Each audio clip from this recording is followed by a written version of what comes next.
What I want to do to start with is just look at the definition of foundation skills. But before I do that, can I just ask, of the people in the room, who is or considers themselves a foundation skills practitioner, somebody who delivers in the foundation skills space? And other people, I'm taking, are you deliverers of other forms of vet or managers or other people in RTOs that aren't specifically first person responsible for the delivery of foundation skills? Good, because that's what I was assuming, and so I was going to start from the beginning in terms of where the framework came from. And so, do I need to point it? No, point it here. Oh, this one. Okay. So the definition of foundation skills, I wanted to look at it because it underpins the approach that we took to the development of the framework. And this definition on the screen is from the National Foundation Skills Strategy for Adults that was released in 2012 as a national strategy agreed by Commonwealth and all state and territory governments with the aim of building the skills of Australian adults by 2022. In the strategy, foundation skills are defined very broadly, encompassing all of the skills described by the Australian Core Skills Framework, language, literacy, numeracy and learning, as well as employability skills that are described in various places, including in the Core Skills for Work framework. The definition here on the screen doesn't provide a definitive list of skills included. It uses such as to imply that the types of skills that we regard as employability skills may change over time. It includes kind of a fairly open-ended list of skills. And even language literacy and numeracy, if you think about it, what exactly they are does tend to change over time. And so we need to keep a fairly open-minded definition, I guess, in our heads of foundation skills. The broad and pervasive nature of these skills mean that they are relevant to everyone, everywhere, all the time. We're constantly having to build our skills in these areas to adapt to new situations, new ways of working, new mediums of communication, and new societal expectations. Learners build foundation skills through programs that are specifically focused on these skills, but also through all other learning situations. Sometimes the learning just happens through exposure to new concepts and situations, and sometimes the skills need to be deliberately built. The national strategy that I referred to before, the foundation skills definition that the definition is from, it includes 4 priority areas. The framework we're talking about today is a product of project activity focused on the 4th priority area of the framework, which is about building the capacity of education and training workforces to deliver foundation skills. And just to unpack that priority a little bit more, the priority is about building the skills of the specialist LLN practitioners, but it's not only about LLN practitioners, it's also about developing the broader workforce to deliver employability skills and to better integrate foundation skills with vocational training.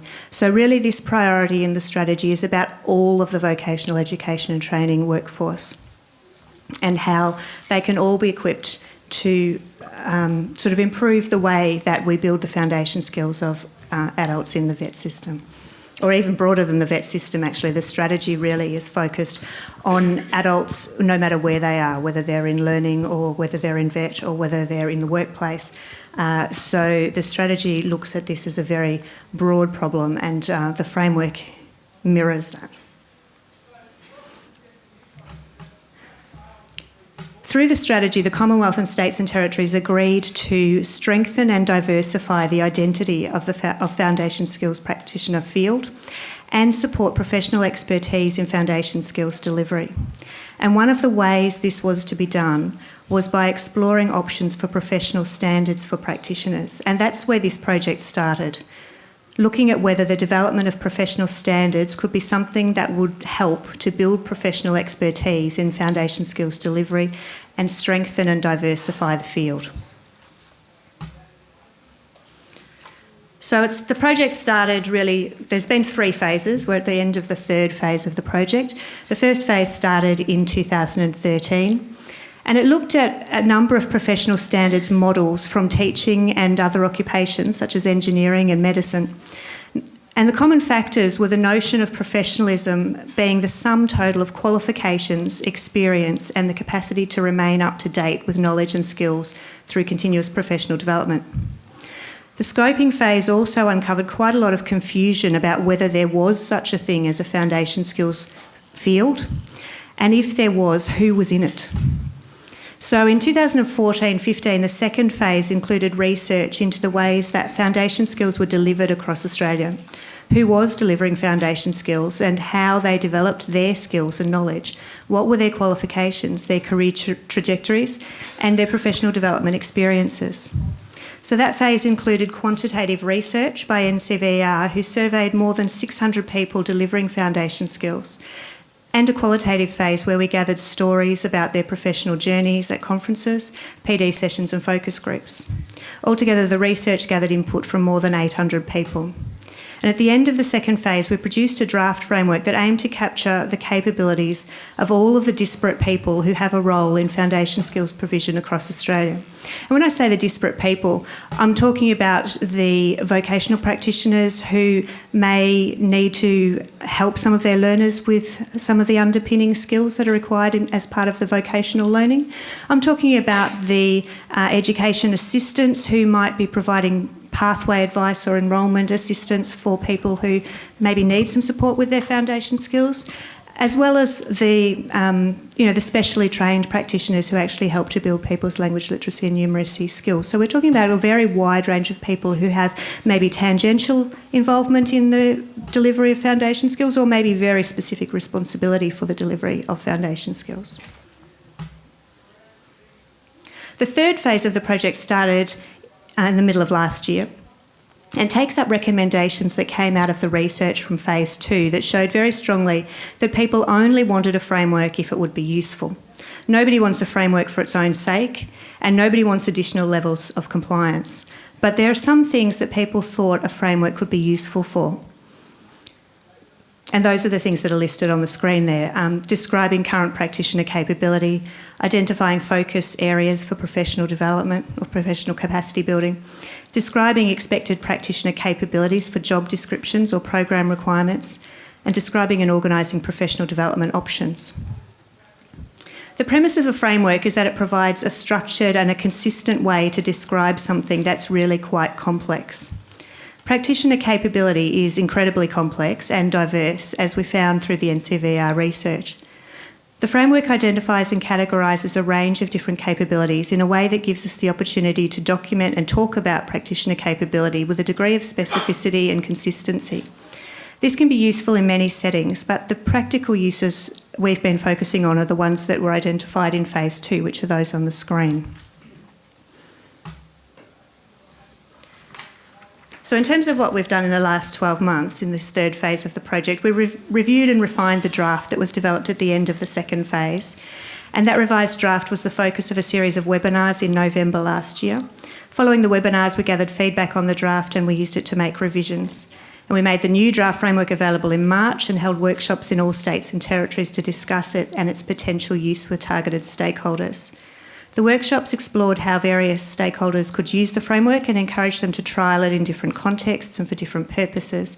And we also ran more webinars. Then throughout April, we gathered feedback, and now we're in the process of making final changes based on that feedback, with the final version to be complete in June. So let's have a look at it. The framework includes 3 capability domains, and that was from our research about interprofessional standards and how they're used in a variety of professions. These were the 3 common factors that generally underpin professional standards: knowledge, experience and currency. In formalised settings, these 3 are monitored through credentials or qualifications, experience and CVs, and through professional development points. Our project research found that people delivering foundation skills don't support the introduction of a formal, compulsory professional standards structure and system for a whole host of reasons. But there is support for a framework that provides consistent shared language for describing and documenting the responsibilities and capabilities of those working in this area. The end result then is not a set of professional standards. It's a framework that describes the breadth and depth of practitioner capabilities used in delivering foundation skills. And these capability descriptors could be used to create professional standards for different purposes, but the framework itself doesn't set any benchmarks or standards. Each of the domains in the framework includes 3 streams. In the knowledge domain, they are know the demands, know the learners, and know what to do. Now, I'm sure that people at the back of the room, or possibly even people in the front of the room, may not be able to read the fine print in some of these slides that I'll be putting up. I suspect the people in the webinar will have an advantage over us and probably be able to read them quite well, but I'll be talking you through the slides, and it's really not essential that you be able to read all of the fine print. This is as I said, the knowledge, professional knowledge domain breaks into 3 streams.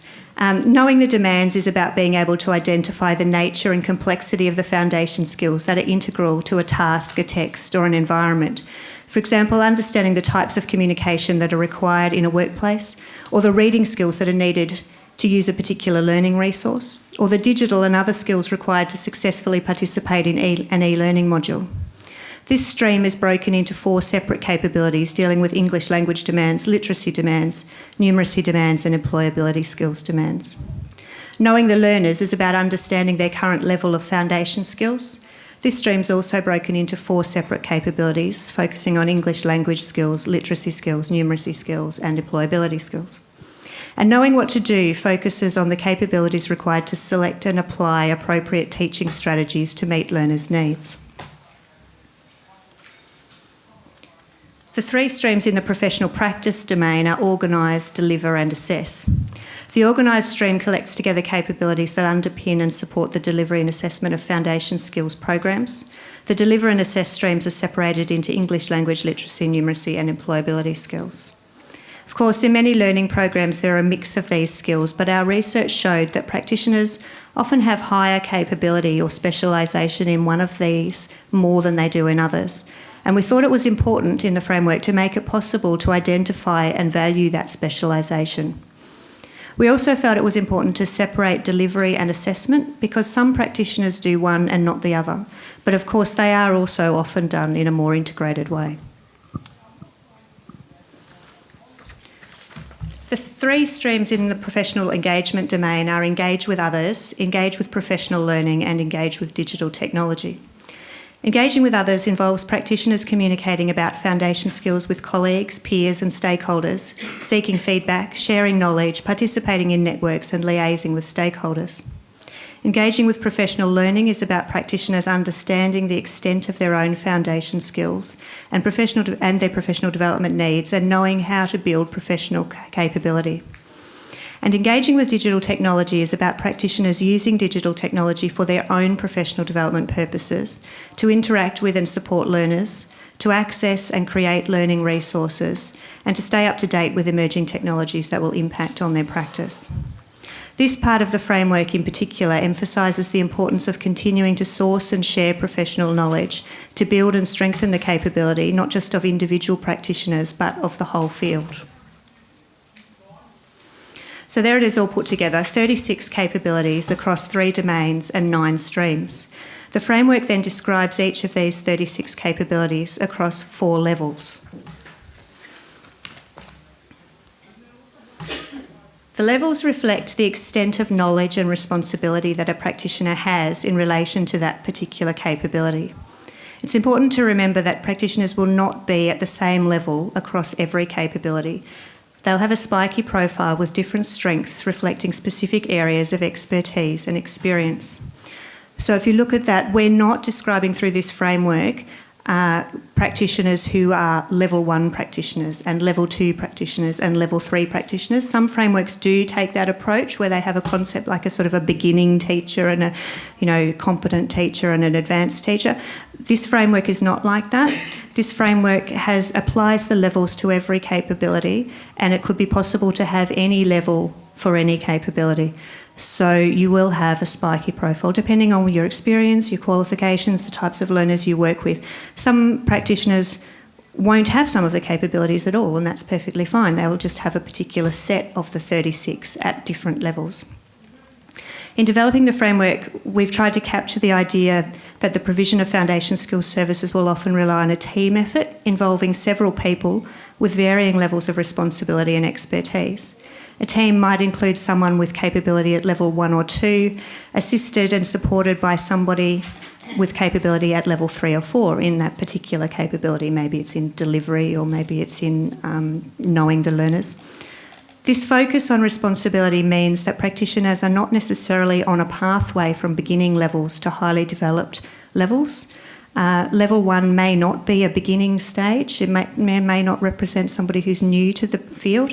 It may just be that that is their responsibility, just being aware of the literacy demands of the situation. That's all they need to know. They just have to alert somebody else who's then responsible for doing something about it. So it's encompassing quite a broad range of activities within the field.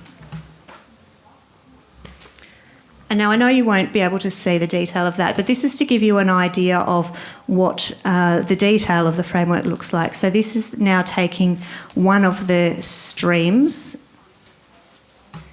In this case, it's the Know the Learners stream from the professional knowledge domain. There are 4 capabilities in there, each described at 4 levels. This one, so down the side they're numbered A5, A6, A7, A8. If we look at A7, which is the third one down, it's Know Learners Numeracy Skills. And you can see how the capability, if you could read it, you could see how the capabilities change across the levels. At level 1, it's identify broad strengths and weaknesses in the numeracy skills of individuals based on their performance within a specific context. And so here there's enough awareness to recognise that numeracy is an issue, but not enough knowledge to do much about it. For example, trainees in a fast food training program were having trouble with the notion of filling a cup 1/3 with ice before adding the soft drink. The supervisor realised that fractions were not well enough understood by the trainees. So this was mentioned to the trainer and the program was adjusted for the next intake. In this case, the supervisor had an awareness level capability described here in level 1. At level 2, a practitioner might be able to apply a pre-assessment process that would help them gain a sense of the learner's numeracy skills, but they would not be starting from scratch. They might use a pre-prepared tool that poses a few numeracy tasks based on some identified demands like time or money or distance, and set guidelines to help them make a decision about learners' ACSF level. At level 3, the capability involves more autonomy in tool design and the capacity to contextualise a tool for a particular purpose. And at level 4, practitioners can use frameworks to design diagnostic assessment tools for individuals or groups. For example, they would be the ones who have created the pre-prepared tools that the person with capability at level 2 might be applying. And so this is a stream out of the professional practice domain. In this case, it's organise. Capability B1 is collaborate with others to deliver services. At level 1, a practitioner is not responsible for the delivery of services in any autonomous way. They work with others who know more than they do and have more responsibility for delivering services, but they might provide some sort of delivery context type advice. For example, they might be a workplace trainer who recognises that pronunciation issues are causing difficulty in team handover meetings. They might work with an EALD teacher on the types of information that needs to be conveyed in the handover meeting and the particular technical vocabulary relevant to the task, but they wouldn't be responsible for the training itself. At level 2, the practitioner may take on part of the role of delivering foundation skills services, but they would not be entirely responsible for that delivery. They may operate in an integrated vocational program as the vocational practitioner, collaborating with other practitioners who have more foundation skills expertise. At level 3, the practitioner may have taken full responsibility for the foundation skills component of an integrated program. They may work in partnership with a vocational practitioner or a workplace trainer, or they may work collaboratively with other foundation skills practitioners or the provider of a community program. And at level 4, the practitioner would be coordinating and leading teams or designing processes for in-house or cross-organisational collaboration. And this is one of the streams from the professional engagement domain. The capability C2 is share knowledge, and across its 4 levels it ranges from simply accessing information from authoritative sources to using and sharing evidence-based research to contribute to knowledge building in the field. So that's just a quick tour of the structure. I'm not really going to go into any more detail of it now. I hope it gives you an idea of how it attempts to capture the capabilities used by the wide range of practitioners involved in the provision of foundation skills. The language of the framework is designed to be quite generic so that it can be applied to many different contexts. It's not just about VET, as I said earlier, or standalone LLN or community programs. It should encompass all contexts where adults might need foundation skills provision or support. And that means, I guess, that when people look at it, they need to be able to contextualise in their head, because you have to then be able to apply this generic language to your own situation. Throughout the project, workshop participants have found that the framework has given them a new way of reflecting on their own capabilities or the capabilities of their staff. And for that reason, it could be helpful in professional development planning at an individual or a workforce level. And that's the main aim of the framework. It's not compulsory, it's not a compliance tool, it's not a benchmark that people have to measure up against. It's a language for talking about practitioner capability, the same way that the ACSF provides a language for talking about LLN skill. We hope that it'll give people the words to help them have new and useful conversations that actually do strengthen and diversify the foundation skills practitioner field. So we're right at the pointy end of the project now. By this time next month, we will have completed the final materials. They'll include the final validated version of the framework, a set of 36 capabilities described across 4 levels. And now, although I say final and validated, what we're really conveying is that the framework has been through many versions and has been informed by extensive feedback over a 2-year period since the first draft was produced. But like all these things, its uptake and practical application and the changing nature of the foundation skills and practitioner landscape will need to continue to inform it.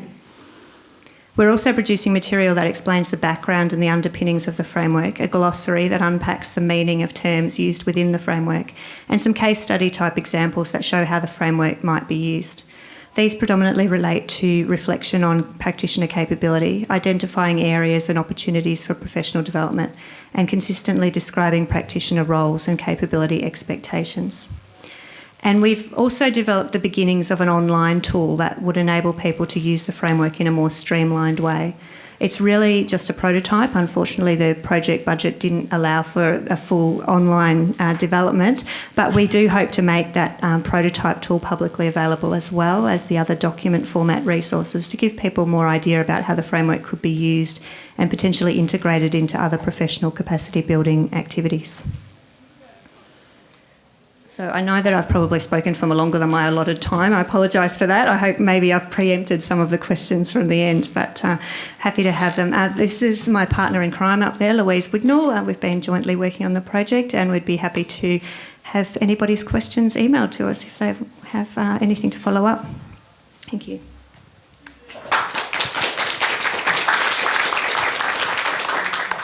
Thanks, Anita. We'd like to welcome Michelle Dodd, our second speaker. Thanks for the opportunity to come and talk today. My name's Michelle Dodd. I'm the Acting Portfolio Manager for South Metropolitan TAFE. Many of you would be aware that through the VET reform, we've had an amalgamation of what was Polytechnic and Challenger TAFE. So we've come together, and that's brought with it a few new labels, and I think it's probably no coincidence that my portfolio has been renamed Foundation Skills.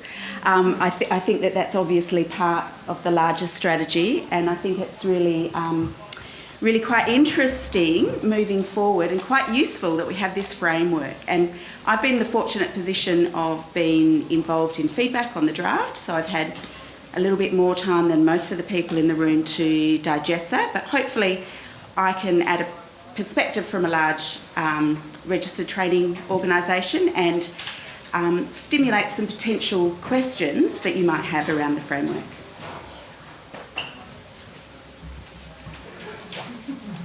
Okay, so a little bit more about us, South Metropolitan TAFE.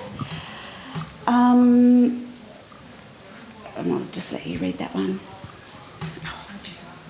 point the pointer to the laptop, not the screen. Got it.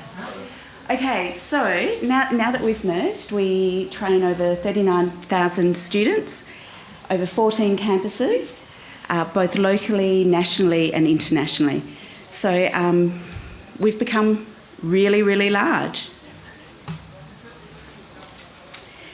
Within the portfolio that I mentioned, we've got a large range of courses that we deliver, including leadership and mentoring, the certificate in spoken and written English. We have a very large population of migrant students and students where English is not their first language.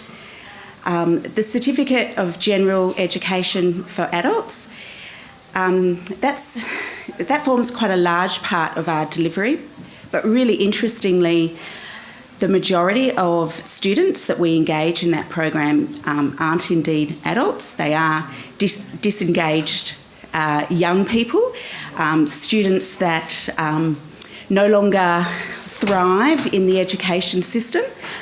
So that's quite an interesting cohort.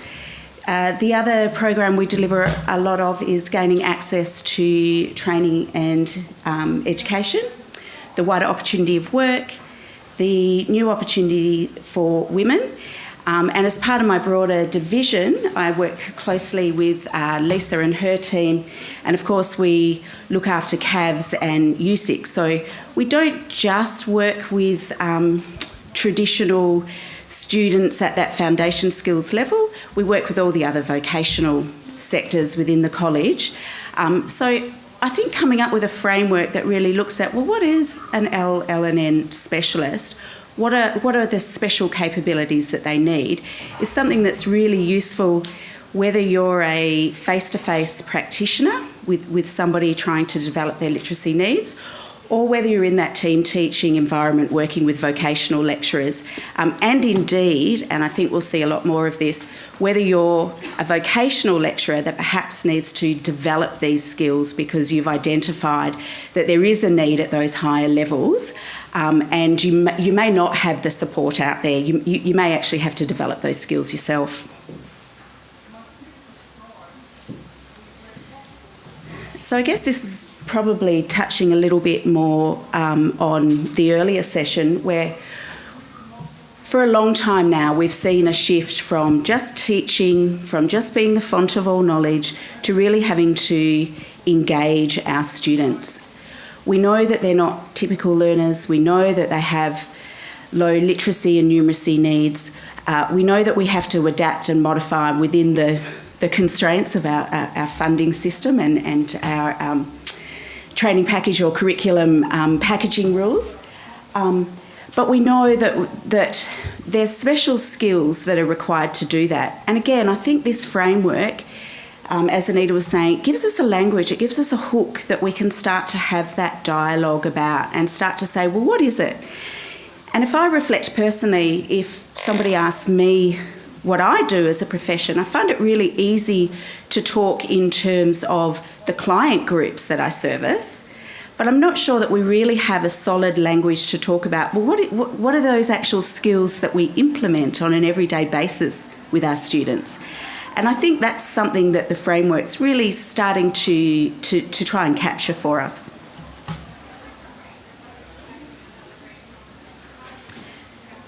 So I said that my role here is to provoke perhaps some questions for you. I've had a little bit longer to digest the framework. I suspect that some of you might be thinking, oh, another framework.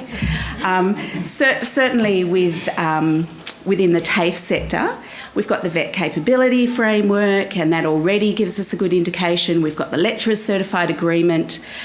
But I think those frameworks really do look at performance in terms of, are you entry level? Are you more experienced? Have you been around longer? Whereas Anita was discussing earlier today, the beauty about this framework is you can have a spiky profile. Your performance in the LLN sphere isn't necessarily a reflection of how long you've been in the VET environment.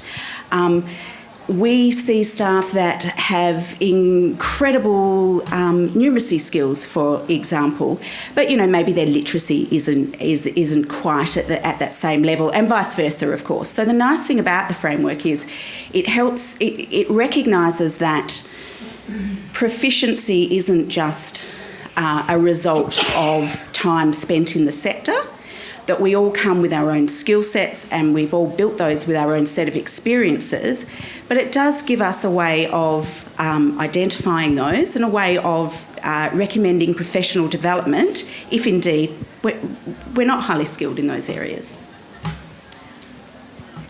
I get to that in our compliance-driven environment that it does seem like another measure of performance. But again, I think the point that Anita raised was it's not a compulsory thing. It's not something that we have to do. It's not mandated. But I can see it as being a really useful tool when I sit down with my staff to say, I see that you really excel in these areas. I know that we've got cohorts where we've got a lot of, for example, numeracy needs. What can I do to help my team upskill to fulfil that need, to meet that gap?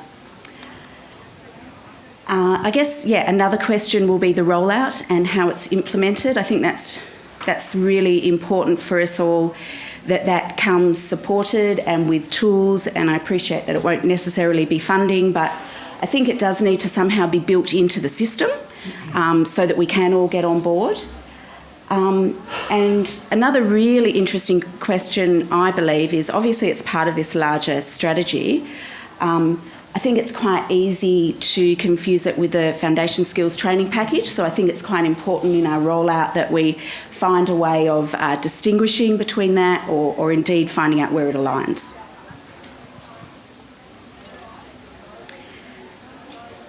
It's really interesting, again, this responding to disruption. It keeps coming up. Yes, we're all change fatigued in the industry, but it is the way that we will continue to operate. And I think that this is a great opportunity for us as a section. We haven't really had a common vocabulary. We haven't really had an industry. And I think this is the real beginnings of being able to establish that. And I think why I'm a little bit biased, but I think we've done it quite well in WA. I think it's really important that we, stretch out to our eastern state neighbours and we start looking at it in a more integrated way. We've touched on quite a bit about it gives us that shared terminology, and I concur that in terms of continuous improvement and professional development, that I think it'll give us a really nice hook to hang out our thoughts and discussions and continuous improvement on. And that's it for me. Thank you.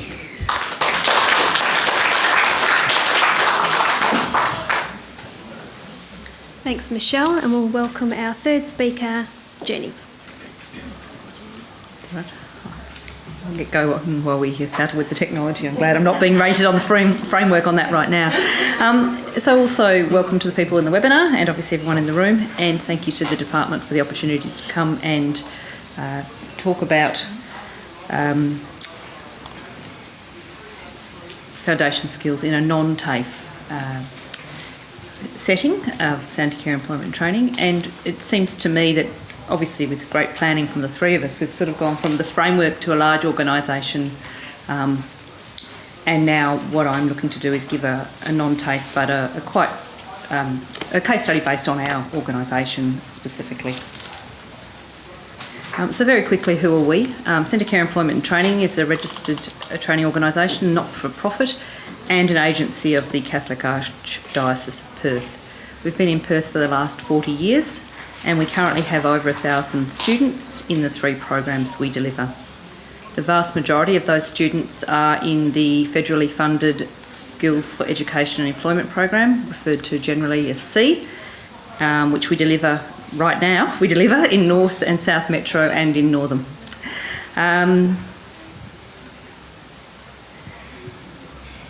We also deliver some Certificate 3 level business training, and we deliver the Certificate 3 level community services in the individual support with ageing and disability.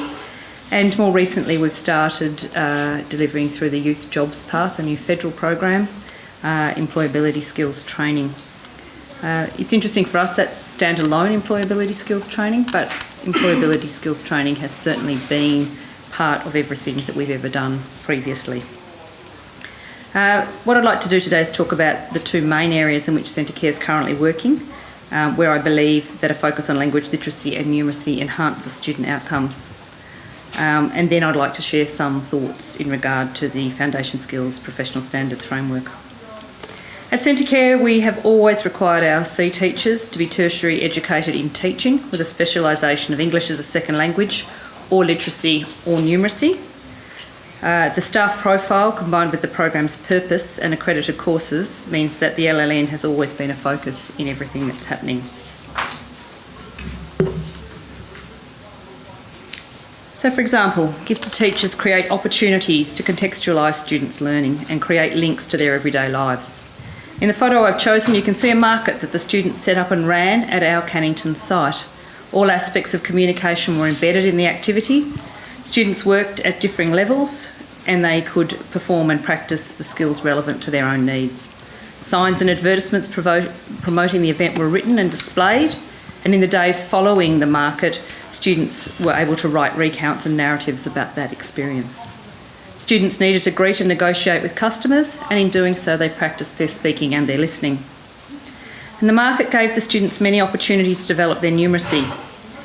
Through an activity such as this, the teacher has a set of shared concrete experiences within which to contextualise numeracy tasks and assessments. So in our C classrooms, LLN specialists are making learning real, relevant to students' lives and fun. As an aside, Centrecare is extremely disappointed in the federal government's decision to remove the minimum of an undergraduate qualification for people delivering the new C contracts from July the 1st this year.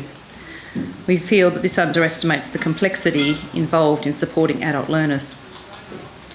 As the vast majority of Centrecare's business has always been in delivering the C program, it is probably no surprise that student-centred learning with the focus on developing foundation skills is in our DNA.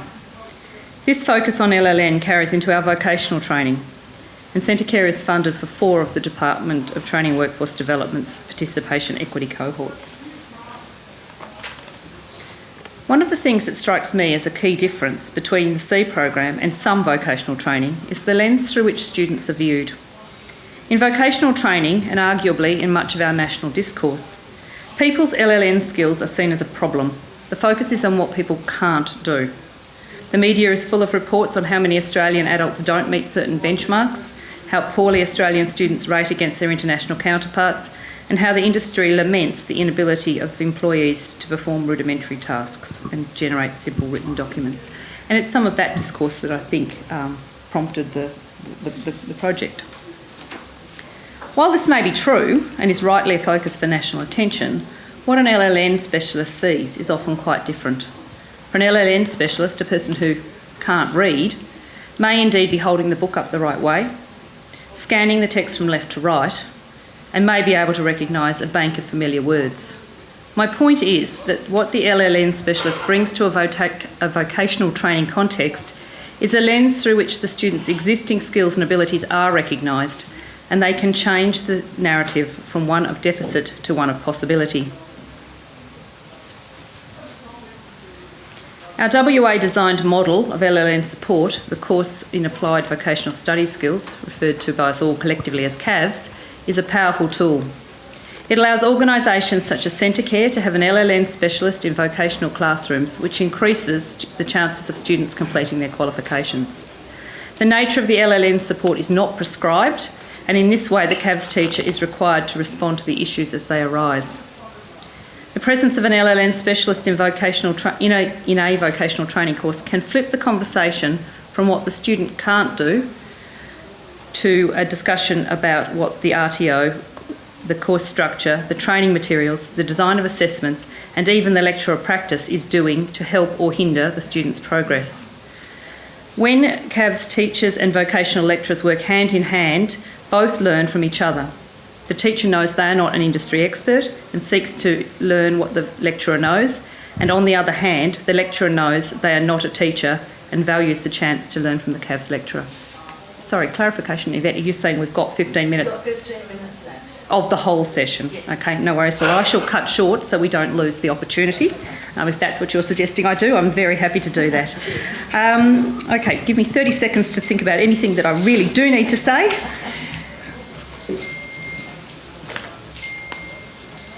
I was going to talk very quickly about the good, the bad and the ugly of the potential for the framework, but I really think in a lot of ways Michelle and Anita's touched on what they don't intend the framework to be doing. I think many of us have had the experience of something that wasn't intended to do something that went on to do it later. The Australian Core Skills Framework might be a classic case of that as well. So there's some of the goods were up there before. Some of the bads, I think there is the potential for people in the field to feel a little threatened. Interesting, or the ugly, that is that potential for it to become a further compliance tool. But in the long run, basically what I wanted to say is that when you get a powerful working relationship between an LLM person and a vocational specialist, that what you end up with hopefully is successful graduates. And I'll stop there so that we can talk much more about those other things. We now have the opportunity to take questions from the people in the room and also from our online listeners. Maxine from North Metro TAFE. Jenny, just wanted to comment more than anything, but I was just telling Cheryl here that one of our CAVS lecturers got a standing ovation last week in the enrolled nursing course. They hadn't used CAVS before, and it started with one student standing up and wanting to acknowledge this teacher and said, "I've never found learning could be as enjoyable and easy." And it was a beautiful relationship between the mainstream lecturer, who obviously wasn't a trained teacher, and the CAVS person, and the way they worked together, the synergies were really special. That got two other people to comment that then resulted in this standing ovation. That's a great thing about CAVS, and I do a lot of CAVS delivery, and I'm often aghast at the written competence of some of the assessments in mainstream TAFE training. 60, 70% come to me and say, "Can you understand this question?" And you know what? I can't. And I have to say to myself, what is this question asking me?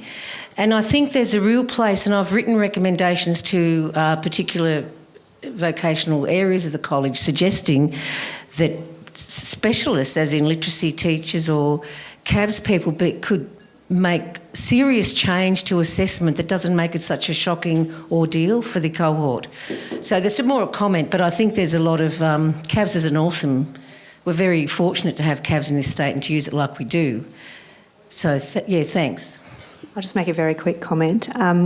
CAVS is one of the reasons that it is such an intellectual stimulation to come over here to Western Australia, because you really do have things here that don't exist in the other states, and they are incredibly jealous, but they have not been able to replicate it. I'm Jill from the Reading Writing Hotline based in Sydney. It's a kind of a reflection and a kind of a big picture question. One of the major purposes of the framework is to strengthen the identity of the profession, of the field.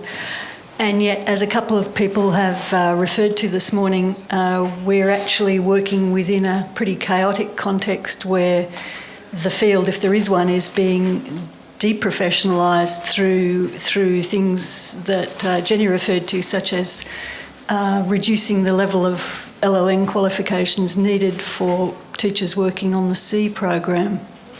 So I guess my question, with the kind of dissonance between what's happening in the field in one respect and what's happening with the development and implementation of the framework on the other hand, can anyone on the panel see particular ways that the pointy end of the framework can be used to draw attention to this dissonance and to, I guess, return some professionalisation to a field which at the moment seems to be headed in the other direction? Sorry for the very long question.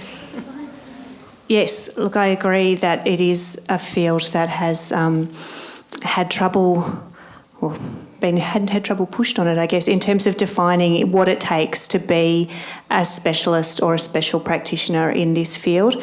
And I know that there are people who are concerned that the framework is not necessarily helping because it doesn't set a line in the stand or a benchmark or a particular standard that would be expected. My view on it is, and the framework does not set policy, and the framework really is just something that came out of the strategy as maybe this would be a good idea. But what my hope is for the framework is that by providing that language and showing the extent that capabilities can range over in this field, it shows you how far you can actually be from really having all the knowledge and skill. Because I know that some people feel that you do the LLN unit in the Certificate 4 and you've got the specialist knowledge. And I really do believe that people who perhaps have those capabilities developed through that unit could look at the framework and begin to realise that no, actually, they're not at the level 4 across all the capabilities, whereas there was nothing that showed them whether that was true or whether that wasn't. And while this doesn't spell it out in so many words, we have tried to use the language of the AQF to inform different descriptors in the framework so that it will give some hints to the type of AQF level we're talking about at different levels in the framework, so that some of the level 4 capabilities will be using words that are really from AQF level 8 in terms of the depth of knowledge that's expected. And so we're trying to set up a sort of a better language and a broader understanding of what the range of capabilities are, that hopefully we will be able to see some places and programs that will start to perhaps use it to establish standards for those settings. Final questions? The framework as it's ending up doesn't have a lot of information about the technical knowledge that we need in the foundation skills area to do all of those jobs, those capabilities. How do you think is our next step forward as a field of foundation skills practitioners? Where do you think we need to go to actually make sure that that conversation between all of the different sorts of people, the volunteers who work in literacy and the vet practitioners who have huge responsibilities for literacy, as well as the people who are specialist literacy, numeracy, English language practitioners, and all of the employability skills that the framework picks up. Where do you think that sort of technical knowledge, definitions, because I don't know the universities are doing much work in that area, which was the place I always looked in the past. What do you think? Well, that's a big question, but some of the feedback we had through the last round of feedback on the framework was about the content knowledge and the fact that the framework perhaps needed to strengthen the way it talked about actually knowing the language, literacy, numeracy, employability skills content that's being provided by practitioners. We are doing a bit to strengthen that in our final changes. That said, it still doesn't go into a huge amount of detail in terms of what are the theoretical pedagogy, whatever, what are the strategies we're talking about. It doesn't have that level of detail. We are also having a glossary which unpacks some of the capabilities to a certain extent, so there will be some examples provided there. So it does give us a little bit more scope to try to help people to understand what we're meaning, particularly at those higher levels. But in terms of what do we do to make sure that there's actually opportunities to develop those, I think that the framework makes it possible. So you can look at your own practitioner capability. I don't think that's really such a big deal. What I think you can really look at usefully with the framework is you can look across a whole workforce and identify areas where there's just not enough people with this type of skill, and therefore you can identify areas that there really needs to be capability building. And so if you can, rather than just in an anecdotal way, but in a fairly rigorous way, you can identify there are gaps in the capability building that's available. And that then can create pressure to create professional development options. I know that the Vet Development Centre, when we had a workshop in Victoria, was actually really interested in that, and the idea that it might be possible to develop more targeted programs because they could see, clearly what types of things were needed. And also at a workplace level, we also had feedback from, one particular RTO manager who came to our workshop who could look at the framework and say, right, I can actually see that this is what we're aiming to do. We want to deliver this type of service to our disengaged youth, I think they were mostly dealing with. And I can actually also see that my staff have a lot of these key capabilities that I think are important at level 2, but I really need them to be at level 3. And understanding the difference between level 2 and level 3, I now know they need active professional development. They're not going to just magically acquire those skills. I can see that there's a step there that requires focused development. And so I think that those kinds of recognitions are possible through the framework, but it's not going to be a magic instant answer. And we don't actually at this stage have any project for implementation. So as far as, when it's delivered in June, we don't know if there'll be anything put in place as a next step in terms of what happens to it then, apart from people self-accessing it. Thanks, Anita. Please join me in thanking our panel today, Anita, Michelle and Jenny.